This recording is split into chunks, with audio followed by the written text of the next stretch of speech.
Computers are live, mixers up, levels are good, equalizers good, ready channels 1 and 2. Mic is live in 3, 2, 1, roll it.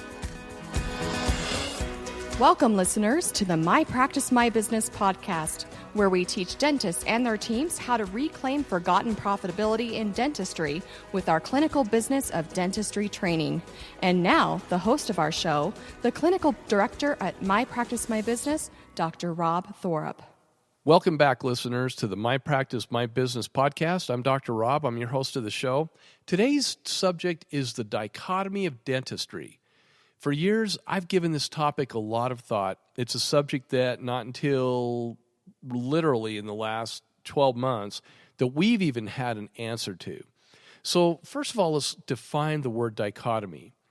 It's a noun. It means a division or contrast between two things that are or are represented as being opposed or entirely different.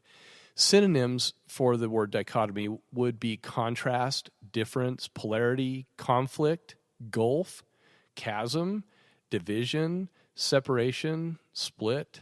A sentence would be the great dichotomy between theory and practice. That might be very relevant to dentistry in that the theory between business and the actual practice that goes on in our dental practices. So let's discuss the typical background of the dental office personnel. Yeah, that's right. This is going to be a lot of fun. Let's take you, the doc. First of all, the doctor is a person that's typically gone through 4 years of undergraduate school and 4 years of doctoral training at an accredited dental school somewhere. Very few dentists have received any formal or practical business courses or training. However, they do get to see some of the business side of dentistry in dental school, but not enough. Could that be a problem?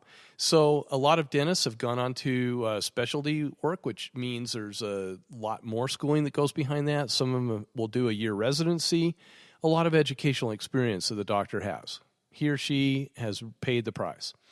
Then there's the hygienist. He or she, this is a person that typically has gone through 2 years of prerequisites to be accepted into an accredited hygiene program with another 2 years of education. Typically, they end up with a bachelor's of science. So 4 years of educational experience is where the hygienist ends up before working in a dental office. Do they have business experience? The large majority do not, and usually none. The dental assistant, some are trained and accredited through dental assisting schools, and others are educated with on-the-job training in the office, right? Some offices would rather train because many dental assisting programs are too basic or simply lack in clinical training. However, the dental assistant is constantly learning dental procedures by who? The dentist. The dentist is working with them one-on-one while they're assisting, learning how to pour up models, take impressions, everything. And the amazing thing, so literally the dental assistant after a year or two can become a highly trained individual by the same way the dentist was trained.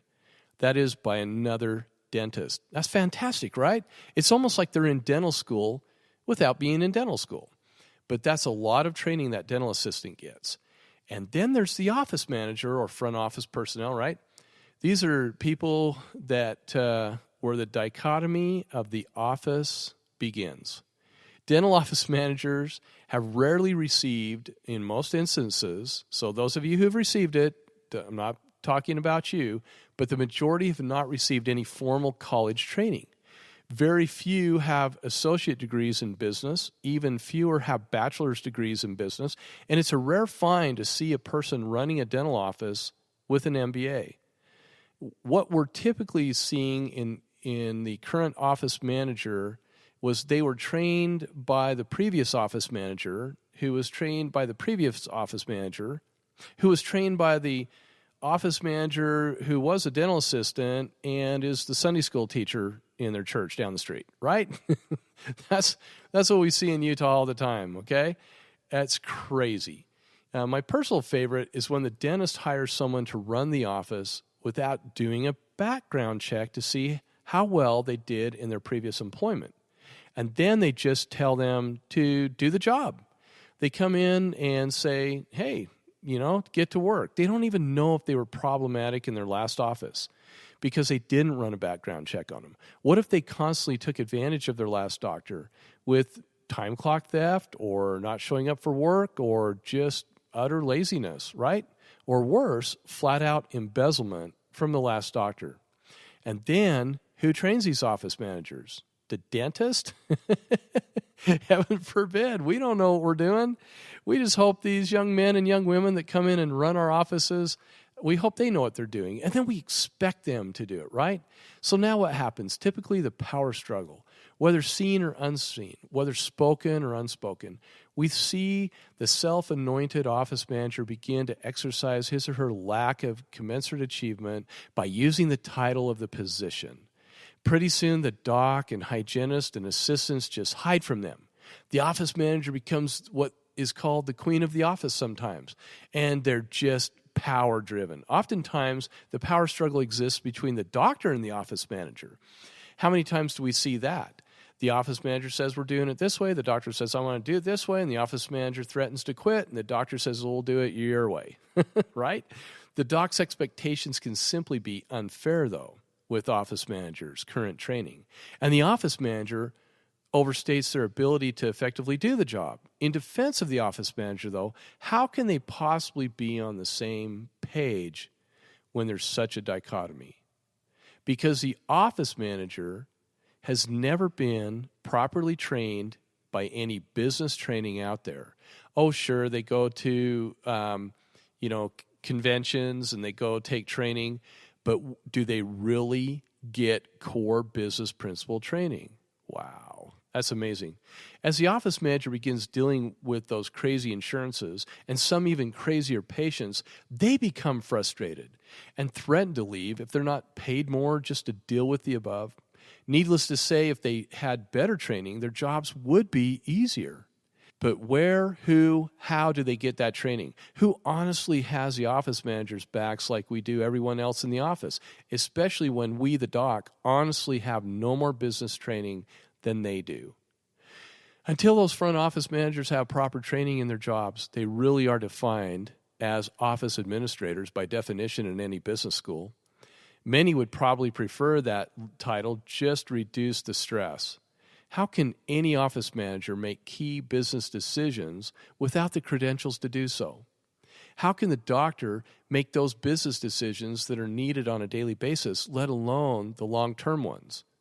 So we send our office managers off to how to run a dental practice courses at the dental convention, or sometimes to a training course taught by another self-appointed consultant that was trained by the same very way that the office manager was. Ouch. I know, it's rough, but I'm just calling it the way it is. However, they do come back with some pretty good ideas they want to try and implement, and only to be shot down by who? The doc.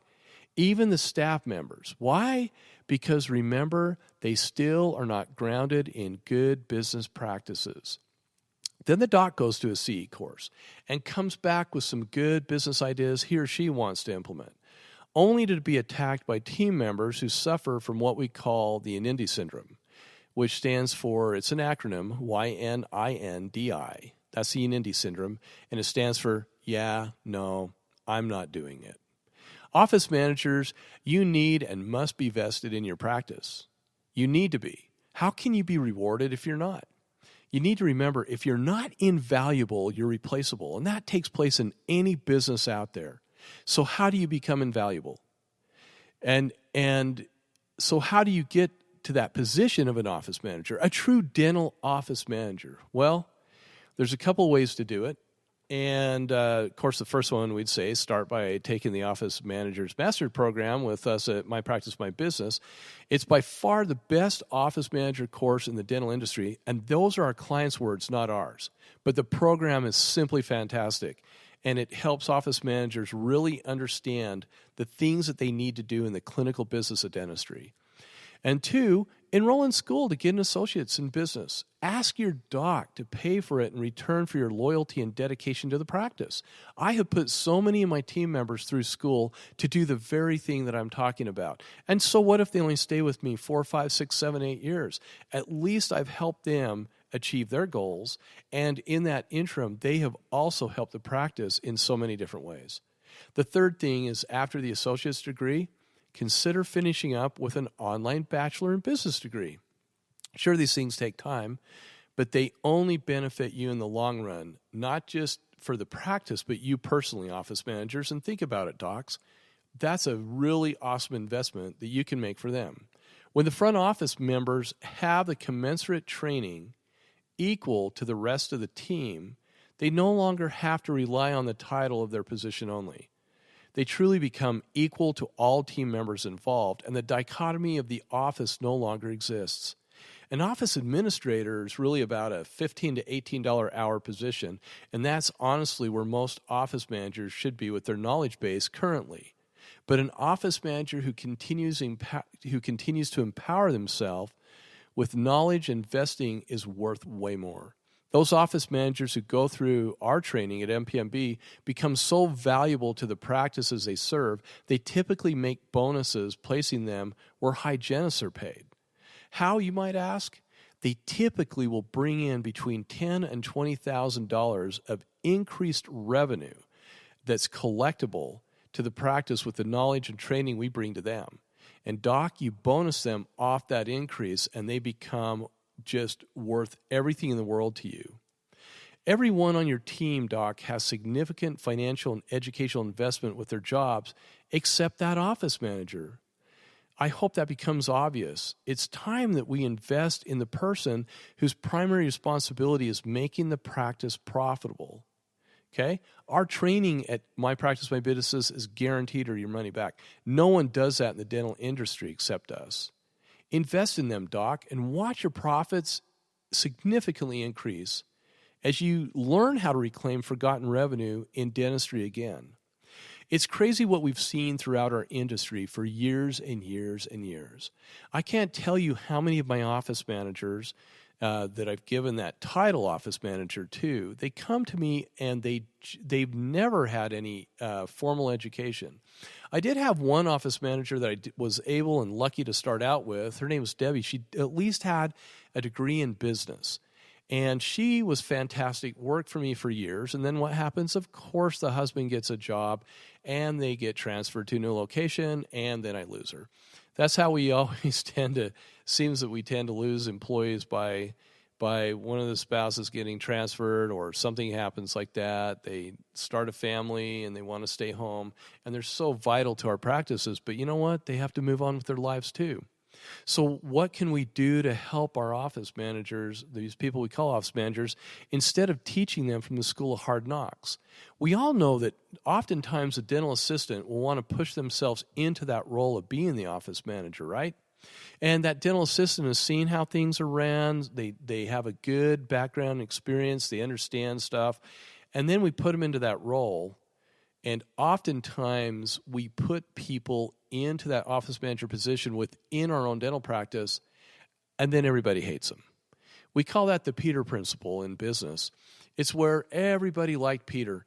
Peter was a wonderful employee in the position that he held, and everybody respected him, loved him. He's such a good person. And then he gets promoted to this new position of management over people, and as a manager, and he takes and he just bombs because he was never given the training to be placed into that position. Well, how many times do we Peter Principle our staff members? I mean, I've done it still up until just a couple years ago, where I placed people into positions of leadership that I thought they could handle or at least grow into, and they can't. So sometimes you just can't take somebody from your practice and put him into that position. Oftentimes, one of the office managers that came through our training, I loved it.